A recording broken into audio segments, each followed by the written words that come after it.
ചിത്തിരാര, ചോതി, വിശാഖമുക്കാൽ വരുന്ന തുലാക്കൂറുകാർക്ക് കഴിഞ്ഞ വർഷക്കാലം ധാരാളം നേട്ടങ്ങളുടെയും സൗഭാഗ്യങ്ങളുടെയും വർഷം തന്നെയായിരുന്നു. പൂർവിക സ്വത്തുക്കൾ കൈവശം വരുവാനും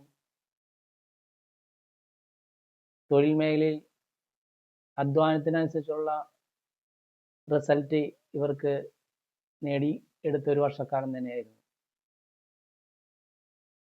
വീട്, വാഹനം മുതലായവ നേടിയെടുക്കുവാനും വിദേശത്തെ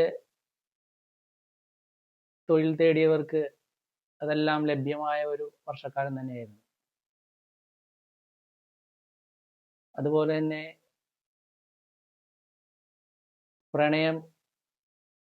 പ്രണയ സാഫല്യം ലഭിച്ച ഒരു വർഷക്കാലം തന്നെയായിരുന്നു.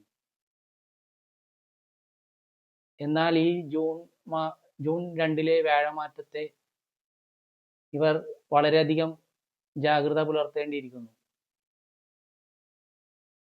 തൊഴിൽ രംഗത്ത് ഇവർ ഒരു വക്രബുദ്ധി വഴി ഒരു കുരുത്തക്കേട് കാണിച്ച് ഇവർക്ക് തൊഴിൽ നഷ്ടമാകുന്ന ഒരു അവസ്ഥ